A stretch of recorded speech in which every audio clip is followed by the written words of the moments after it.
Imagine a world where technology doesn't just promise eternal life, it delivers it. Mm.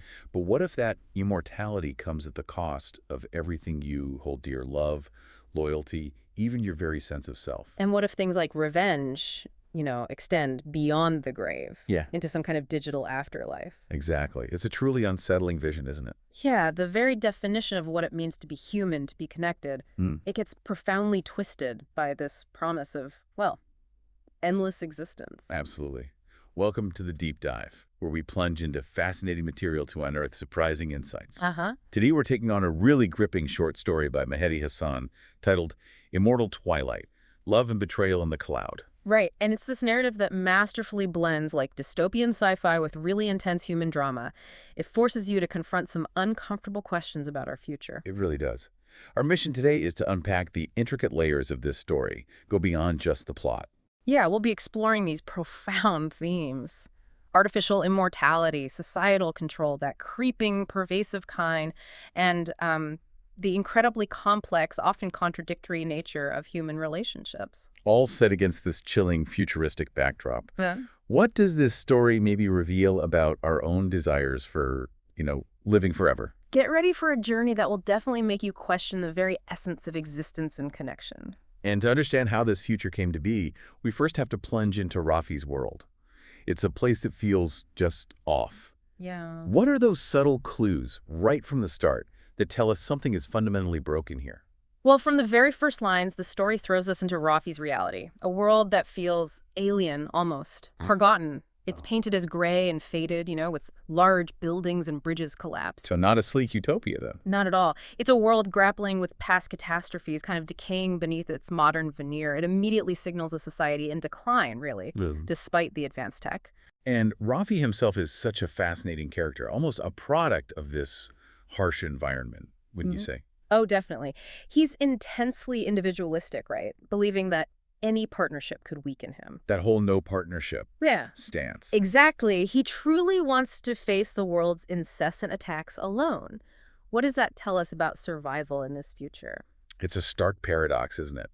His rigid self-reliance seems like a survival mechanism in a world constantly under attack, but it also isolates him. Right. And the story suggests that even in this world obsessed with individual survival, true vulnerability often emerges when we try to shield others.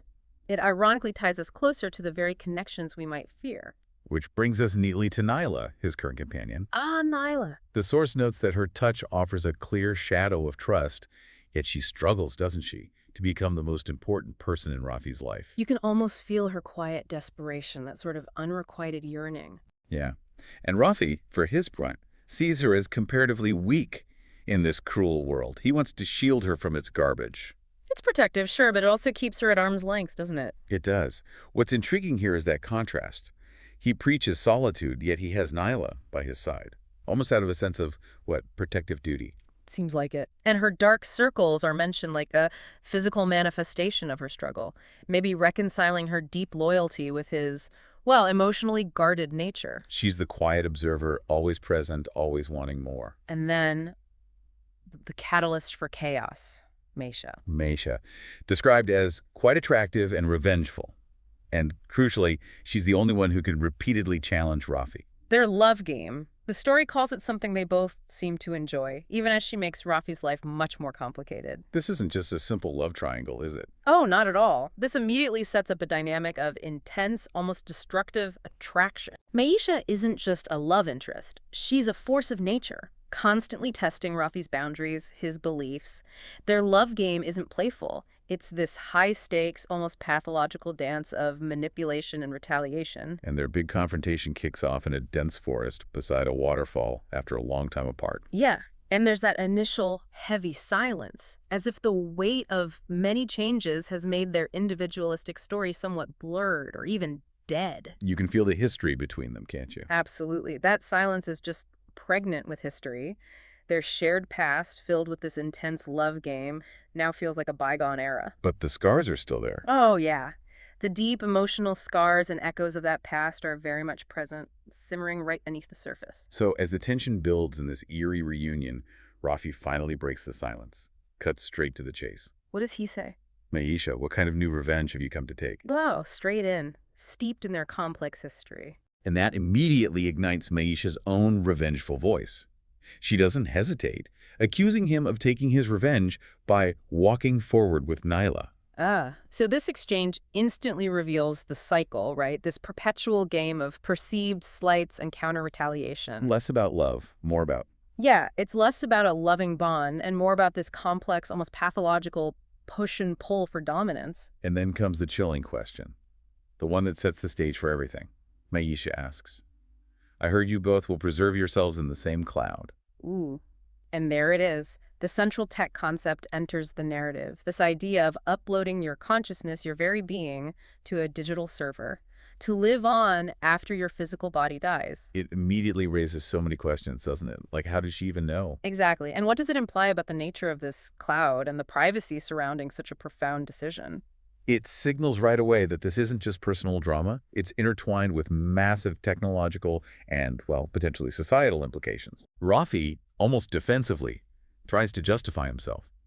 He claims he believes everything in this earthly life should have a limit. Ah, the justification. And that ending their love game was a mature decision. He even questions how Maisha knew his decision from so far away. It's fascinating how he tries to frame his actions as rational, mature, contrasting them with their tumultuous love game. But Maisha just dismisses it. Of course she does.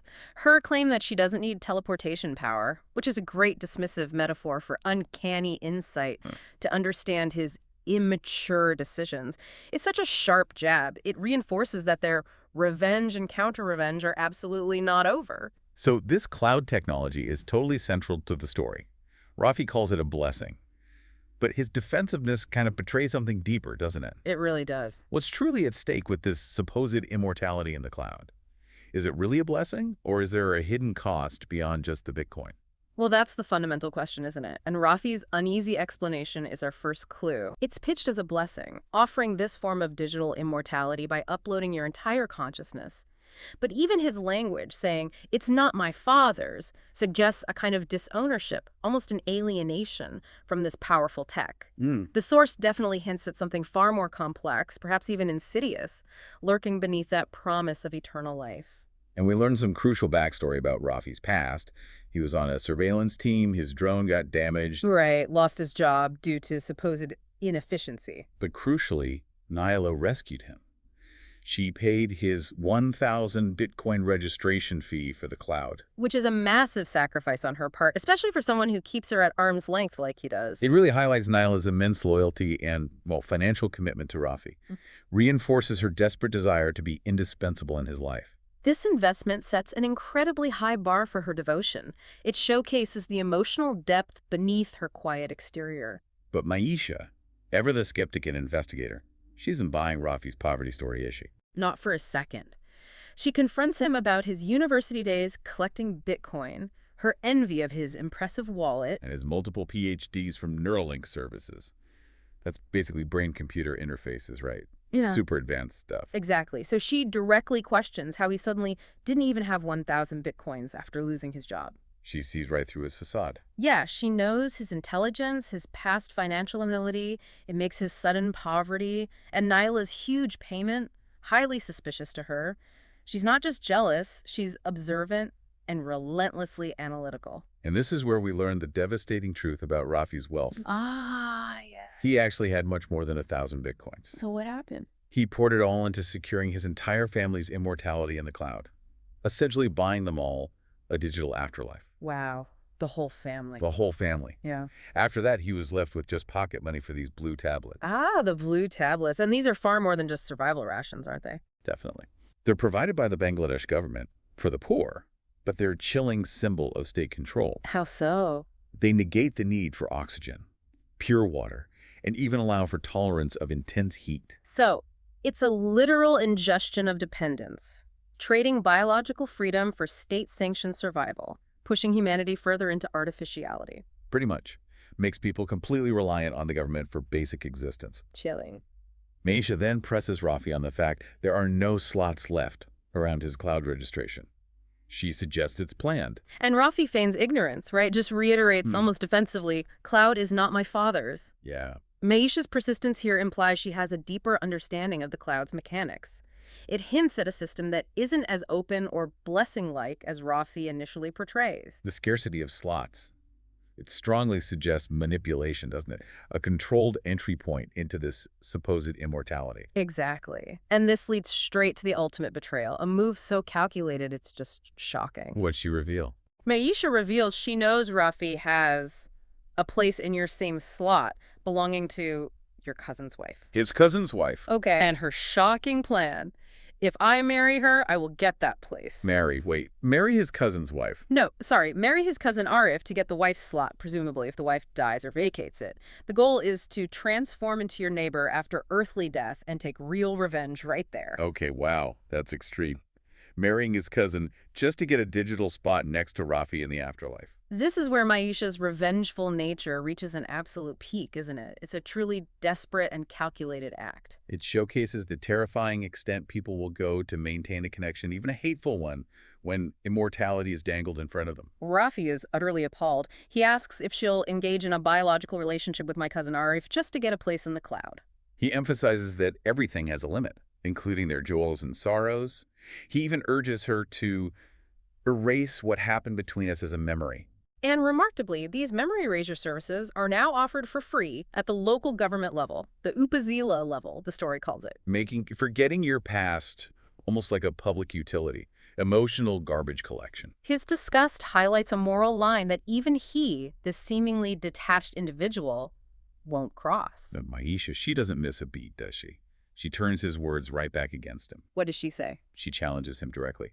What's the guarantee that you haven't gone into a biological relationship with Nyla? Oof, calling out potential hypocrisy. She mocks his claim that marriage is just one night of biological relationship.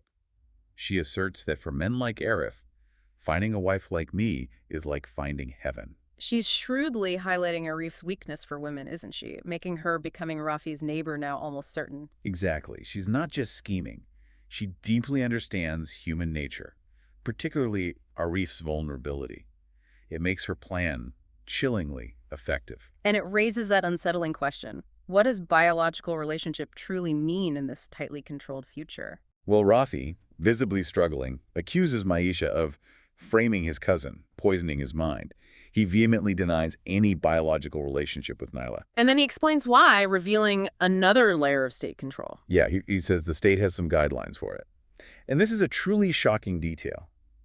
He reveals the need for Kama Sutra coins. Kama Sutra coins? Seriously, this high-value cryptocurrency worth almost 500 bitcoins simply to obtain sexuality tokens from the state. So, a government license for intimacy. Essentially, yes. This is critical detail that just screams absolute control. The state exercises complete dominion even over intimate relations. It transforms biological reproduction and personal intimacy into a state-regulated, commodified act. Further eroding personal freedom, reducing fundamental human connection to a transaction. So what did Raafi and Nyla do? Raafi admits they used some sophisticated sexual VR games for virtual sexuality. Virtual reality. Of course. Then he defiantly asks why Maisha objects if they did have a biological relationship, given we are not each other's anyway. No one made any promises to anyone. It just illustrates the profoundly dehumanizing effect of these regulations, doesn't it? Intimacy becomes virtual, relationships are stripped of commitment. Human connection reduced to a transaction or a regulated act. His defiance feels like a desperate attempt to assert some autonomy, but it's tinged with the bleak reality of their world. So as Raafi's losing his cool, Maisha is actually amused by it all. Yeah. And she then asks her last question, one that gets right to the heart of Raafi's character. What is it? You reportedly wanted to destroy the entire cloud system. Why? In the cloud, we get a new world. We can live anew. How did this rebellious Raafi come to be within you? The big question. This gets to the true nature of the cloud. For Maisha, it's a new beginning, immortality. But Raafi sees it as flawed, dangerous. His rebellion clearly comes from a deep-seated distrust. He reveals his profound disillusionment. The promise the cloud is making seems false to me. False how? He suspects a larger, incomprehensible plan for someone like us to reside on a new planet. Even if it grants immortality, he views it as artificial, a simulation, not true life. He suspects a hidden agenda, a deeper level of control beyond just digital preservation. That's his core philosophical stance. He sees the cloud as deceptive. A means to an artificial existence, not true life. He thinks it promises freedom but delivers a different kind of servitude. And he confirms he did try to destroy the system. He does, yes. And for this reason, the state considers me a terrorist. A terrorist for questioning digital immortality. And here's the truly tragic, brutal detail. All members of my family were killed and forcibly kept in the cloud. Oh my God, that's chilling. One of the story's most brutal ironies. The state's response was swift, devastating, not only labeling him a terrorist, but forcibly confining his family's consciousness to the very system he tried to destroy. It showcases the absolute terrifying reach of this futuristic government. And then another surprising twist. Maisha's words feel like Big Brother's spy, and she actually confirms, I was once. She was a spy for the state. Seems like it. She claims to have seen the entire cloud process up close and believes they are truly going to give us immortality.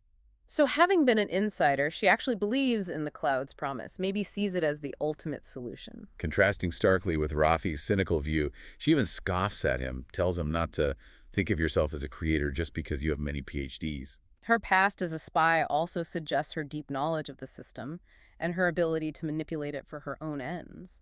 That connection to Big Brother is crucial. The conversation ends on such a bitter note. Raafi is utterly drained. He mentions Nyla is waiting with his night blue pill. He's tired of the absurd conversation. And Maisha's response. Chilling. Okay, see you in the next world. And everything will be destroyed in a few months. Everything will be destroyed. What does that mean? It's cryptic, isn't it? Raafi, completely resigned, just dismisses her. Now nothing matters. You can do whatever you want. It's a dismissive farewell, yet Maisha's words hold this ominous threat, hinting at maybe a wider apocalyptic event or some desperate measure she knows about. A hint that her revenge might be part of something even larger. A final, destructive act, perhaps. So Raafi leaves on Nyla's drone. Maisha watches him helplessly, feeling a huge void in her heart. But she's far from defeated. She believes her transgression with Arif marrying him will ensure she sees Raafi again in the cloud.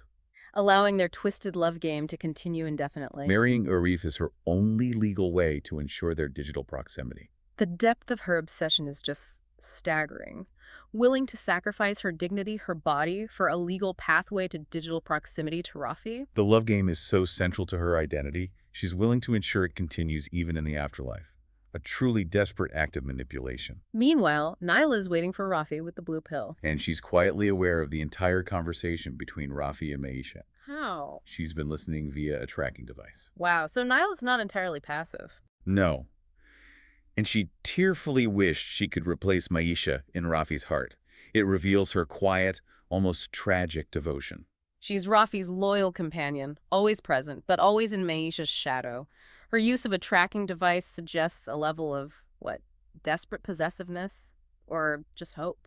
Contrasting sharply with her outwardly supportive nature, it's a heartbreaking glimpse into her unrequited love. So what happens when Raafi gets back? Upon his return, he tells Nyla with this raw defiance, "To hell with the system. I want to engage in a biological relationship with you. Are you willing?" Whoa. A sudden, passionate, rebellious proposition, a desperate grab for something authentic. It's a powerful moment of raw human emotion, isn't it?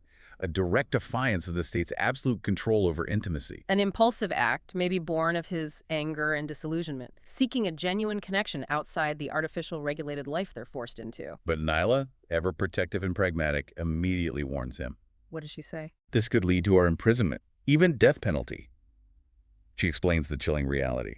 The state does not want new babies, or even attempts to have them. So procreation is completely forbidden. Seems like it. She's worked tirelessly to get his name removed from the terrorist list and fears the state won't sponsor our cloud service if they defy this ultimate taboo. It shows the immense stakes. Nyla's pragmatism versus Raafi's impulsiveness. The state's control over procreation highlights its absolute power, prioritizing digital life over biological reproduction. It's a chilling way to manage population, resources, and ultimately human autonomy. And then the final devastating blow comes. Yeah.